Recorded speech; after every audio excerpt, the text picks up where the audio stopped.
Hi everyone, welcome back to yet another video of Nutshell Lines. Today we are moving to part 3 session of the novel Ladies Coupe, written by Anita Nair. So we are moving to chapter 3. Chapter 3, we don't have any particular title. Here Agila is traveling back to her memories. ഈ ഒരു chapter 3ൽ അഖില തൻ്റെ പഴയകാല മെമ്മറീസിലേക്ക് പോവുകയാണ്. And she remembered this strapped Bata sandals her father had bought just before he died. അവൾ തൻ്റെ അച്ഛൻ അവൾക്ക് വാങ്ങിച്ചു കൊടുത്ത ബാറ്റ ചെരുപ്പ് അവൾ ഓർക്കുകയാണ്. ആ ചെരുപ്പിൻ്റെ പ്രത്യേകത എന്തായിരുന്നു? അത് അച്ഛൻ മരിക്കുന്നതിന് കുറച്ച് മുമ്പാണ് അവൾക്ക് വാങ്ങിക്കൊടുത്തത്. Quo vadis, a Latin phrase means where are you going? ആ ചെരുപ്പിൽ ഒരു വാചകം ഉണ്ടായിരുന്നു, quo vadis എന്നായിരുന്നു. That's actually A Latin phrase. അതിൻ്റെ അർത്ഥം വേർ ആർ യു ഗോയിങ് എന്നുള്ളതാണ്. She didn't know any more languages, but the question dribbled through the boundaries of her mind. അഖിലേക്ക് ഒരുപാട് languages ഒന്നും അറിയത്തില്ല, പക്ഷേ എങ്കിൽ കൂടി ലാറ്റിൻ ഫ്രേസ് ആയിട്ടുള്ള quo vadis എന്ന് പറയുന്ന ഈ ഒരു വാചകം തൻ്റെ ചെരുപ്പിലുള്ളത് അഖില എന്നും ഓർക്കും. അത് ഇപ്പോൾ മാത്രമല്ല, അന്നും അഖില തിരഞ്ഞിരുന്ന ഒരു ക്വസ്റ്റ്യൻ ആയിരുന്നു, where are you going, which means അവളുടെ ലൈഫുമായിട്ട് ഭയങ്കരമായിട്ട് റിലേറ്റ് ചെയ്തിരിക്കുന്ന ഒരു ഫ്രേസാണത്. കാരണം തൻ്റെ ലൈഫ് എങ്ങോട്ടാണ് പോകുന്നതെന്ന് അഖിലയ്ക്ക് അറിയില്ല. സോ അച്ഛൻ തനിക്ക് വാങ്ങിച്ചു തന്ന ചെരുപ്പ്, അച്ഛൻ്റെ മരണത്തിന് തൊട്ട് മുൻപ്, ആ ചെരുപ്പിലുള്ള വാചകം അന്നും ഇന്നും തന്നെ ചിന്തിപ്പിക്കുന്നുണ്ട്, വളരെ കാര്യമായിട്ട് തന്നെ. പക്ഷെ അതിന് ഉത്തരം അഖിലേക്ക് അറിയില്ല. തൻ്റെ ലൈഫ് എങ്ങോട്ടാണ് പോകുന്നത് എന്നുള്ളതിന് അഖിലേക്ക് ഒരു ഉത്തരം പറയാനായിട്ട് ഇല്ല. Together they came to some common conversations and Aguila talks about her friend Catherine Weber, an Anglo-Indian one. ഇനി കൂപ്പയിലുള്ള മറ്റ് സ്ത്രീകളായിട്ട് അഖില ഒരു കോൺവെർസേഷനിലേക്ക് പോവുകയാണ്. സാധാരണ സ്ത്രീകൾ സംസാരിക്കുന്ന ചില കാഷ്വൽ ആയിട്ടുള്ള ചില ടോക്സിലേക്ക് പോകുന്നു. അങ്ങനെ അഖില തൻ്റെ ഫ്രണ്ട് കാതറിൻ എന്ന് പറയുന്ന ഒരു ഫ്രണ്ടിനെ പറ്റി പറയുന്നു. ഒരു ആംഗ്ലോ ഇന്ത്യൻ ലേഡിയാണ്. അവളെപ്പറ്റി ചെറിയൊരു കാര്യങ്ങളൊക്കെ അഖില പറയുന്നുണ്ട്, which is not much important. Okay. One by one they open their bags and took out sheets and pillows. അപ്പോൾ ഓരോരുത്തരും അവരുടെ ബാഗ് തുറന്നിട്ട് ബെഡ്ഷീറ്റും കാര്യങ്ങളൊക്കെ എടുക്കാൻ തുടങ്ങി. അവർ ഉറങ്ങാൻ വേണ്ടിയിട്ടുള്ള തയ്യാറെടുപ്പിലാണ്. Everybody in the coupe was planning to sleep except Akhila. അപ്പം എല്ലാവരും ഉറങ്ങാൻ വേണ്ടി ആ ഒരു ടൈം കണ്ടെത്തുകയാണ്. പക്ഷേ അഖിലയ്ക്ക് മാത്രം എന്തുകൊണ്ടോ ഉറങ്ങാൻ പറ്റുന്നില്ല. അതെന്തുകൊണ്ടാണെന്ന് ഞാൻ ഓൾറെഡി പറഞ്ഞു. ഈ ഒരു ജേണി എന്ന് പറയുന്നത് അഖിലയ്ക്ക് സാധാരണ ഒരാൾക്കുള്ള ജേണി പോലെയല്ല. അഖില ഒറ്റയ്ക്കാണ് ഇത്തരത്തിലുള്ളൊരു യാത്ര നടത്തുന്നത്, സ്വന്തമായിട്ട് തീരുമാനമെടുത്തുകൊണ്ട്. അപ്പോൾ അഖിലയ്ക്ക് ഈ രാത്രി ഉറങ്ങാൻ സാധിക്കുമെന്ന് അവൾക്ക് തോന്നുന്നില്ല. She is thinking about Har past life. അപ്പോൾ എല്ലാവരും ഉറക്കത്തിനുള്ള ആ ഒരു കാര്യങ്ങളൊക്കെ നീക്കുമ്പോൾ അഖില മാറി നിന്ന് തൻ്റെ പഴയകാല കാര്യങ്ങൾ ഓർക്കുകയാണ്. ഹർ അപ്പ was A quiet man with board shoulders and A grizzly head of green hair. അപ്പോൾ ഏറ്റവും കൂടുതൽ അവളെ ഇൻഫ്ലുവൻസ് ചെയ്തിട്ടുള്ളൊരു മനുഷ്യൻ അവളുടെ അപ്പ തന്നെയാണ്. അപ്പോൾ അപ്പേനെ പറ്റി ഓർക്കുകയാണ്. അപ്പയുടെ ആ ഒരു പാതി നരച്ച മുടിയും, അല്ലെങ്കിൽ അപ്പയുടെ ആ ഒരു മാനറിസംസ്, അല്ലെങ്കിൽ അപ്പയുടെ ആ ഒരു ഫീച്ചേഴ്സ്, അതൊക്കെ അവൾ ഓർത്തെടുക്കുകയാണ്. He is an income tax office clerk who counted the passage of time by the number of brown files that crowded in the tray. അപ്പോൾ അപ്പയ്ക്ക് ശരിക്കും പറഞ്ഞ ഫാമിലിക്ക് ടൈം കണ്ടെത്താനായിട്ട് വളരെ കുറവേ ഉണ്ടായിരുന്നുള്ളൂ. കാരണം എപ്പോഴും അപ്പയുടെ ബ്രൗൺ ഫയൽസുമായിട്ട് തിരക്കിലായിരിക്കും. എപ്പോഴും അപ്പയുടെ ഫയൽസ് ഇങ്ങനെ അപ്പയുടെ ടേബിളിൽ കുമിഞ്ഞുകൂടി കിടക്കും. He was hard working and A sincere person with an innocent mind. അദ്ദേഹം വളരെ ഹാർഡ് വർക്കിംഗ് ആയിട്ടുള്ള, ഭയങ്കര ഇന്നസെൻ്റ് ആയിട്ടുള്ളൊരു മനുഷ്യനായിരുന്നു. അത്രയും സിൻസിയറിറ്റി ഉള്ള ഒരാൾ ആ ഇൻകം ടാക്സ് ഓഫീസിൽ ഉണ്ടായിരുന്നേ ഇല്ല. There was the matter of bribes and Abba did not take any bribes. അപ്പോൾ തീർച്ചയായിട്ടും ഒരു ഗവൺമെൻറ് എംപ്ലോയി എന്നുള്ള രീതിയിൽ, അല്ലെങ്കിൽ ഒരു ഗവൺമെൻറ് ഓഫീസ് എന്നുള്ള രീതിയിൽ ബ്രൈബ്സ്, അവിടെ കൈക്കൂലി കാര്യങ്ങളൊക്കെ നടക്കുന്നുണ്ട്. പക്ഷേ അഖിലയുടെ അപ്പ അങ്ങനെയല്ല. He did not take any bribes. ഇതുവരെ കൈക്കൂലി വാങ്ങിയിട്ടില്ല, കൈക്കൂലി കൊടുത്തിട്ടില്ല. Which means the files on Appa's table took longer to leave. അതുകൊണ്ട് തന്നെ അപ്പയുടെ ടേബിളിലുള്ള ഫയൽസ് നീങ്ങാനായിട്ട് ഒരുപാട് സമയം എടുക്കും. കാരണം ഒരുപാട് ടൈം എടുത്താണ് അപ്പയുടെ ഫയൽസ് മൂവ് ചെയ്യുള്ളൂ. Because he didn't take any kind of bribes. ഒരു തരത്തിലും പൈസയായിട്ടോ അല്ലെങ്കിൽ മറ്റൊരു തരത്തിലോ കൈക്കൂലി ആരിൽ നിന്നും വാങ്ങിക്കാത്തൊരു മനുഷ്യനാണ്. He put his signature on a file only when he had read every word and checked every figure until he was satisfied that everything was the way it was meant to be. അപ്പയാണെങ്കിൽ ഭയങ്കര കർക്കശക്കാരനാണ്. അപ്പ തൻ്റെ തൻ്റെ ടേബിളിൽ വരുന്ന ഒരു file പോലും അപ്പം വെറുതെ വിടാറില്ല. അതെല്ലാം ഈച്ച് ആൻഡ് എവറി വേർഡ് അപ്പം വായിച്ചിട്ട് ചെക്ക് ചെയ്തിട്ട് മാത്രമേ അപ്പം അതിൽ സൈൻ ചെയ്ത് ഫയൽ വിടാറുള്ളൂ. അതുകൊണ്ട് തന്നെ അപ്പയുടെ ടേബിളിലുള്ള ഫയൽ മൂവ് ചെയ്യാൻ കുറച്ച് പാടാണ്. He always says, I have to live with myself and this is the only way I can do it. Appa often talked about his superior, a man named Koshi.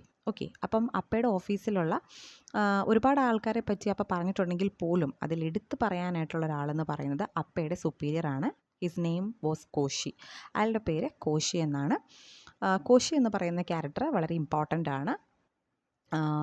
So Akhila is actually introducing the next character. He is so corrupt that he asked four bribes. അപ്പോൾ എന്തുകൊണ്ടാണ് ഈ കോശിയെ ഇത്രയധികം അഖില ഓർത്തിരിക്കുന്നതെന്ന് പറയുന്നത് അയാൾ നല്ല മനുഷ്യനായതുകൊണ്ടല്ല, അദ്ദേഹം അപ്പയുടെ സുപ്പീരിയറാണ്. At the same time he so corrupt which means he accept bribes. അയാൾ കൈക്കൂലി വാങ്ങിക്കുന്ന ഒരാളാണ്. Their children didn't know what Koshi looked like, but in their minds he was a demon. അപ്പോൾ ഇവർക്ക് കുട്ടികൾക്ക് അഖിലയ്ക്കും അഖിലയുടെ സിബ്ലിങ്സിനൊന്നും കോശി അങ്ങനെ കണ്ട് പരിചയമൊന്നുമില്ല. കോശി അങ്ങനെ നേരിട്ട് കണ്ട് സംസാരിച്ചിട്ടൊന്നുമില്ല. പക്ഷേ അപ്പ പറഞ്ഞിട്ട് കോശിയുടെ ഏകദേശം സ്വഭാവങ്ങളും അല്ലെങ്കിൽ അദ്ദേഹത്തിൻ്റെ ആ ഒരു കാഴ്ചപ്പാട് എങ്ങനെയാണ്, അല്ലെങ്കിൽ എത്തരത്തിലുള്ളൊരു മനുഷ്യനാണെന്നുള്ളത് ഇവർക്കറിയാം. സോ അവരുടെ മനസ്സിൽ he was a demon. For example a Narakasura, a Hiranyakashipu or a Ravana. ഈ ഒരു ഫിഗറാണ് കോശിക്ക് കുട്ടികൾ കൊടുത്തിട്ടുള്ളത്, including Akhila and her siblings. Every year Akhila and Amma would wait for Appa to be promoted. But every year, Appa knew only disappointment that as long as Koshi is his superior, he destined to work like a mule without any rewards. അപ്പോൾ ഓരോ തവണയും അഖിലയാണെങ്കിലും അഖിലയുടെ അമ്മയാണെങ്കിലും അപ്പ promotion കിട്ടും എന്നുള്ളൊരു ആ ഒരു ഡ്രീമിൽ ഇങ്ങനെ wait ചെയ്ത് നിൽക്കും എവറി ഇയർ. പക്ഷേ എങ്ങനെ വന്നാലും അത് കിട്ടില്ല. എപ്പോഴും ഡിസപ്പോയിൻമെൻ്റ് ആണ്. കാരണം കോശി സുപ്പീരിയർ ആയിരിക്കുന്നിടത്തോളം കാലം അപ്പയ്ക്ക് അത് കിട്ടില്ല. അപ്പ എന്ന് പറയുന്ന ഒരാൾ ഭയങ്കര ഡെഡിക്കേറ്റഡ് ആണെന്ന് പറഞ്ഞു, സിൻസിയർ ആണെന്ന് പറഞ്ഞു. So he actually he should work as a mule. ഒരു മ്യൂളിനെ പോലെ ഇങ്ങനെ പണിയെടുത്തുകൊണ്ടേ ഇരിക്കുക. അതായിരുന്നു അപ്പയ്ക്ക് കിട്ടിയൊരു reward. Actually he doesn't get any kind of reward. At the same time lots of works അല്ലെങ്കിൽ ഒരുപാട് ഫയൽസ് ഇങ്ങനെ എന്താ പറയുക, അദ്ദേഹം ഇങ്ങനെ പണിയെടുത്ത് സമയം കളഞ്ഞുകൊണ്ടേയിരിക്കുമായിരുന്നു. On a Sunday, Appa read newspaper end to end and Amma cooked his favorite dishes. അപ്പോൾ അപ്പയുടെ ഓഫീസിൻ്റെ കാര്യം നമ്മൾ പറഞ്ഞു, ഇങ്ങനെയൊക്കെയാണ്. അപ്പയ്ക്ക് സമയം ഉണ്ടാവില്ല, ഒത്തിരി ടൈം എടുക്കും ഫയൽ പോവാൻ, അങ്ങനെയൊക്കെ. പക്ഷേ ആകെ കിട്ടുന്നത് ഒരു സൺഡേ ആണ്. ഈ സൺഡേ ആണ് അപ്പ ഇരുന്ന് ന്യൂസ് പേപ്പർ മൊത്തം വായിച്ച് തീർക്കും. അതുപോലെ തന്നെ അമ്മയാണെങ്കിലോ അപ്പയ്ക്ക് ഇഷ്ടപ്പെട്ട ഡിഷസൊക്കെ അന്നാണ് കുക്ക് ചെയ്യുന്നത്. On Sunday afternoon, they listened to several programs, especially Appa's favorite Bonvita quiz show on the radio. പിന്നെ സൺഡേ ഉച്ച കഴിഞ്ഞിട്ട് അപ്പയ്ക്ക് ഏറ്റവും ഇഷ്ടപ്പെട്ട ഒരു ക്വിസ് ഷോ ഉണ്ട് റേഡിയോയിൽ, ബോൺവിറ്റ ക്വിസ് ഷോ എന്നാണ് പറയുന്നത്. അത് കാണാമായിരുന്നു. And Amma had a scrap book of kolam designs put together from the pages of Tamil magazines. അമ്മയാണെങ്കിലോ ഈ കോലം ഡിസൈൻസ് ഒരു വരക്കും. അപ്പം അതിൻ്റെ ഒരു ഹ്യൂജ് കളക്ഷൻ തന്നെ അമ്മയുടെ കയ്യിലുണ്ട്. A sloppily drawn column suggests that the woman of the house is careless, indifferent, and incapable, and an elaborately drawn indicates self-absorption, lavish, and etc. അപ്പോൾ ഈ കോലം വരയ്ക്കുന്നത്, അമ്മയ്ക്ക് കോലം വരയ്ക്കുന്ന അമ്മയുടെ ഒരു ഭയങ്കര ഒരു ഇഷ്ടപ്പെട്ട ഒരു വിനോദമാണ്. അപ്പം അമ്മ പറയുന്നുണ്ട്, അമ്മ എന്ന് പറയുന്നത് ഞാൻ ഓൾറെഡി പറഞ്ഞു എത്തരത്തിലുള്ളൊരു സ്ത്രീയാണെന്ന്, തൊട്ട് മുമ്പത്തെ വീഡിയോയിൽ ഞാൻ പറഞ്ഞിരുന്നു. അപ്പോൾ അമ്മയ്ക്ക് ഈ കോലം വരയ്ക്കുമ്പോൾ അമ്മ പറയും, ഒരു വീടിൻ്റെ ഫ്രണ്ടിൽ ഒരു കോലം വരയ്ക്കുമ്പോൾ ആ കോലം വളരെ എന്താ പറയുക ഭംഗിയായിട്ട് വരയ്ക്കുന്നുണ്ടെങ്കിൽ ആ വീട്ടിലെ ലേഡി അത്രയും വളരെ ഒരു പെർഫെക്റ്റ് ആയിട്ടുള്ളൊരു ലേഡിയാണ്. അതല്ല ഇനി കോലം വളരെ എന്താ പറയുക കെയർലെസ് ആയിട്ടാണ് വരച്ചിരിക്കുന്നതെങ്കിൽ ആ സ്ത്രീയും അതുപോലെ തന്നെ ഇൻകേപ്പബിൾ ആണ് അല്ലെങ്കിൽ കെയർലെസ് ആണെന്നാണ് അതിൻ്റെ അർത്ഥം. സോ വിച്ച് മീൻസ് എ കോലം before the house indicates the behaviour of the woman in that particular house. Okay, അപ്പോൾ അത് അമ്മയുടെ ഒരു മിഥ്യാധാരണയാണ് അല്ലെങ്കിൽ ഒരു തെറ്റായ ഒരു ധാരണയാണ്. ഇതൊന്നും അഖിലയ്ക്ക് ഇഷ്ടപ്പെടുന്നില്ല. Okay, and Sarasamami, Akhila's neighbour and a good cook. അപ്പോൾ she's introducing the next character Sarasamami. Sarasamami എന്ന് പറയുന്നത് അഖിലയുടെ തൊട്ടപ്പുറത്തെ വീട്ടിലെ ഒരു സ്ത്രീയാണ്. Actually she's a cook. അവൾ വീട്ടിലിങ്ങനെ സാധനങ്ങളൊക്കെ ഉണ്ടാക്കി വിൽക്കുന്ന ഒരു സ്ത്രീയാണ്. Akhila is a good helper for Sarasamami. സരസമാമിയുടെ വീട്ടിൽ പോകാൻ അഖിലയ്ക്ക് ഭയങ്കര ഇഷ്ടമാണ്, കാരണം കുക്കിംഗ് ഇഷ്ടമാണ്. അപ്പം അഖില ഭയങ്കര ഹെൽപ്പിംഗ് ഹാൻഡായിട്ട് സരസമാമിയുടെ കൂടെ ഉണ്ടാവാറുണ്ട്. Sarasa Mami had a trunk full of books, novels that her brother-in-law had bought during her college days and had no use of anymore. അപ്പം അഖിലയ്ക്ക് സരസമാമിയെ ഹെൽപ്പ് ചെയ്യാൻ അവിടെ പോകുന്നുണ്ടെങ്കിലും കുക്കിങ്ങിൻ്റെ ബേസിലല്ല, അതൊരു വശം മാത്രം. എങ്കിലും അഖിലയ്ക്ക് അവിടെ ചെല്ലാൻ ഇഷ്ടമെന്നുള്ളത് Sarasamami she had a trunk full of books. ഒരു പെട്ടി നിറയെ ബുക്സ് ഉണ്ട് സരസമാമിയുടെ വീട്ടിൽ. അത് സരസമാമിയുടെ അല്ല, her brother in law had boat during his college days. അവരുടെ ബ്രദർ ഇൻ ലോയുടെ ബുക്കാണ്. അവൻ പഠിക്കുന്ന സമയത്ത് കോളേജ് കാലഘട്ടത്തിൽ ഉപയോഗിച്ചിരുന്ന നോവൽസും കഥകളും കവിതകളുടെയൊക്കെ സമാഹാരങ്ങളൊക്കെ ഉള്ളൊരു ഒരു ചെറിയൊരു പെട്ടിയാണ്. So one day someone rushed to Mami's house with a message for Agila to come home immediately. There had been an accident. അപ്പോൾ ഈ സരസ മാമയുടെ വീട്ടിൽ അഖില വരുന്നത് കുക്കിങ്ങിന് ഹെൽപ്പ് ചെയ്യാനും പ്ലസ് അതിൻ്റെ കൂടെ ഓരോ ബുക്സ് വായിക്കാനാണ്. അപ്പോൾ അങ്ങനെ ഒരു ദിവസം ബുക്സൊക്കെ ഇങ്ങനെ വായിച്ചുകൊണ്ടിരിക്കുന്ന സമയത്താണ് പെട്ടെന്ന് മാമയുടെ വീട്ടിലേക്ക് ഒരാൾ വന്നിട്ട് പറയാണ്, അഖിലയെ വീട്ടിൽ തിരക്കുന്നു, എത്രയും പെട്ടെന്ന് ചെല്ലുക, ഒരു ആക്സിഡൻറ്റ് നടന്നിട്ടുണ്ടെന്ന്. His eyes were closed and there was cotton wool stuffed up his nose. അപ്പോൾ അഖിലയ്ക്ക് ഇതൊന്നും അറിയില്ല. അഖില ഒരു ചെറിയ പെൺകുട്ടിയാണ്. അപ്പോൾ അഖില ഓടി വീട്ടിലേക്ക് ചെല്ലുമ്പോൾ അഖില കാണുന്നത് അവളുടെ അച്ഛൻ കണ്ണുകൾ അടച്ചിട്ടുണ്ട്, അതുപോലെ തന്നെ മൂക്കിൽ ചെറിയൊരു കോട്ടൺ വൂൾ ഇങ്ങനെ എടുത്ത് വെച്ചിട്ടുണ്ട്. വിച്ച് മീൻസ് അപ്പ ഡൈഡ് ഇൻ ആൻ ആക്സിഡൻറ്റ്. അപ്പോൾ ഒരു ആക്സിഡൻറ്റിൽ മരിച്ചു എന്ന് അവിടെ മറ്റുള്ളവർ പറയുന്നത് അവൾ കേൾക്കുന്നുണ്ട്. So Nasi and Padma were sitting on the verandah and playing some complicated game. അപ്പോൾ ഈ സമയത്ത് നാർസി ആൻഡ് പത്മ, നാസി എന്ന് പറയുന്നത് നരസിംഹ എന്നുള്ളത് പേരാണ്, അതായത് അഖിലയുടെ ബ്രദറാണ്. അപ്പോൾ നരസിംഹയുടെ ഷോർട്ടായിട്ട് പറയുന്ന പേരാണ് നാസി. ഓക്കെ, അപ്പോൾ നാസിയും പത്മയും വിച്ച് മീൻസ് അഖിലയുടെ യങ്ങർ സിസ്റ്റർ, ഇവർ രണ്ടുപേരും വരാന്തയിൽ ഇരുന്നുകൊണ്ട് ഗെയിം കളിക്കുന്നുണ്ട്. ചെറിയ കുഞ്ഞു കുട്ടികളവർ, കാരണം they don't know the seriousness. അവർക്ക് എന്താണ് നടക്കുന്നത്, അപ്പം മരിച്ചുപോയി, അപ്പം ഇനി ഇല്ല എന്നുള്ളൊരു കോൺസെപ്റ്റ് അല്ലെങ്കിൽ അങ്ങനത്തെ ഒരു കാര്യം കുട്ടികൾക്ക് അറിയില്ല. സോ പക്ഷേ അഖിലയ്ക്ക് അറിയാം. അഖില കുറച്ചും കൂടി എന്താ പറയുക, ഒരു എനഫ് മെച്ചേർഡായി വരുന്നൊരു ടൈമാണ്. അപ്പം അഖിലയ്ക്ക് ആ ഒരു പ്രശ്നമുണ്ട്, എന്തുകൊണ്ടാണ് ഇവരിരുന്ന് കളിക്കുന്നു, അപ്പം ഇനി ഇല്ല, നമ്മളിനി എങ്ങനെ ജീവിക്കും, ഇങ്ങനെയുള്ള കാര്യങ്ങളൊക്കെ അഖിലയുടെ മൈൻഡിലൂടെ പോവാണ്. Narayan crouched in a corner, his arms wrapped around his knees. അപ്പോൾ ഒരു കോർണറിൽ നാരായൺ ഇരിപ്പുന്നുണ്ട്. നാരായൺ എന്ന് പറയുന്നത് അഖിലയുടെ വേറൊരു ബ്രദറാണ്. വിച്ച് മീൻസ് ഇവർ 4 കുട്ടികളാണ്, അഖില, പത്മ, നാസി, നാരായൺ, 4 പേരാണ്. അപ്പം നാരായണാണ് അഖിലയുടെ തൊട്ട് താഴെയുള്ള സിബ്ലിംഗ് എന്ന് പറയുന്നത്. അപ്പം നാരായണന് കുറച്ചും കൂടി മെച്ചേർഡാണ്, അഖിലയുടെ തൊട്ട് താഴെയാണല്ലോ. അപ്പം കുട്ടി മാറി വരുന്നൊരു പ്രായമാണ്. അപ്പോൾ അവനറിയാം, കാരണം ഇനി അവരുടെ ലൈഫ് സ്റ്റക്കാണ്, ഇനി എന്ത് ചെയ്യും എന്നുള്ളതിനൊരു ഉത്തരമില്ല. He was 15, the fragile age between man and boy. Akhila put her arm around him. അപ്പം ഞാൻ പറഞ്ഞു, അവനെന്ന് പറയുന്നൊരു he was actually the age of 15, the fragile age.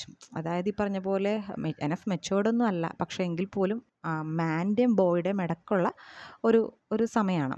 അപ്പോൾ അഖില എന്താ ചെയ്യുന്നത്, അഖില put her arm around him. അഖില അവനെ ചേർത്ത് പിടിക്കുകയാണ്. Why did he try and cross the road when the traffic was moving, he ആസ്ഡ്. അപ്പോൾ നാരായൺ അഖിലയോട് ചോദിക്കുന്നൊരു ചോദ്യമുണ്ട്, എന്തിനായിരിക്കും അച്ഛൻ ഇങ്ങനെ ചെയ്തത്?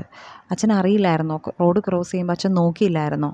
എന്തായിരിക്കും സംഭവിച്ചത്? എന്തിനാ അച്ഛൻ നമ്മളോട് ഇങ്ങനെ ചെയ്തത് എന്നൊരു ക്വസ്റ്റ്യൻ അവൻ അതിൻ്റെ ഇടയ്ക്ക് ചോദിക്കുന്നുണ്ട്.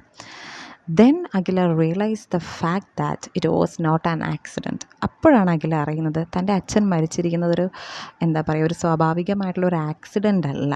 ഒരു പക്ഷേ മറ്റുള്ളവരടക്കം പറയുന്നത് അഖില കേൾക്കുന്നുണ്ട്, മറ്റു പല ഊഹാപോഹങ്ങളൊക്കെ അവിടെ കൂടി നിൽക്കുന്ന ആളുകൾ പറയുന്നുണ്ട്. Maybe he stopped his life by putting an end to Koshy and the torture he had piled upon him. അപ്പോൾ നേരത്തെ പറഞ്ഞ കോശി എന്ന് പറയുന്ന ആ ഒരു ഡീമൺ ഫിഗർ ഉണ്ടല്ലോ, അല്ലെങ്കിൽ അച്ഛൻ്റെ സുപ്പീരിയർ ഉണ്ടല്ലോ അപ്പയുടെ, അയാളുടെ ആ ഒരു ടോർച്ചറിങ് താങ്ങാൻ പറ്റാത്തത് കൊണ്ട് ഒരു പക്ഷേ അപ്പ സൂസൈഡ് ചെയ്തതാവണം. കാരണം മറ്റൊരു വണ്ടി വന്ന് ഇടിക്കുക എന്ന് പറയുന്നത് ഇവിടെ മനഃപൂർവ്വം സംഭവിച്ചിരിക്കുന്നൊരു കാര്യമാണ്. അതായത് അപ്പ അറിഞ്ഞുകൊണ്ടാണ് ആക്സിഡൻറ്റിലേക്ക് അല്ലെങ്കിൽ ആ ഒരു ദുരന്തത്തിലേക്ക് കയറിപ്പോയത്, അല്ലാതെ അറിയാതെ ഒരു വണ്ടി അപ്പയെ വന്ന് ഇടിച്ചതല്ല. ഓക്കെ, അറിഞ്ഞുകൊണ്ട് തന്നെ അപ്പ അത് ചെയ്തതാണ്. So Appa had always kept their relatives at a distance. They saw them very rarely. അപ്പോൾ അപ്പയ്ക്ക് ഇത് ചെയ്യാനുള്ള കാരണം അപ്പയ്ക്ക് അയാളുടെ ടോർച്ചറിങ് താങ്ങാൻ സാധിച്ചില്ലായിരിക്കാം ഒരു പക്ഷേ, അതുതന്നെയായിരിക്കും കാരണം. പിന്നീട് അവൾ പറയാണ്, ഇനി ലൈഫ് എന്താവും എന്നറിയില്ല. സോ ഇവർക്ക് Appa had always kept the relatives at a distance. അപ്പയുടെ റിലേറ്റീവ്സിന് ഇവർക്ക് അറിയത്തൊന്നുമില്ല. അപ്പയുടെ റിലേറ്റീവ്സായിട്ട് ആരൊക്കെ ഉണ്ടെന്ന് പോലും അഖിലയ്ക്ക് അറിയില്ല. They saw them very rarely. വളരെ റെയറായിട്ടേ അപ്പയുടെ വീട്ടുകാരെ അവൾ കണ്ടിട്ടുള്ളൂ. Everything was under the control of Akhila after Appa's death. അപ്പോൾ ഓട്ടോമാറ്റിക്കലി വീടിൻ്റെ മൂത്ത മകളായതുകൊണ്ട് അഖിലയുടെ തലയിലായി വീട്ടിലെ എല്ലാ ഭാരവും. No one was there to help and support the family. On the 10th day, other widows gathered around Amma and stripped her of her marks of marriage. Aguila cried because she knew that this was what it meant to be a woman.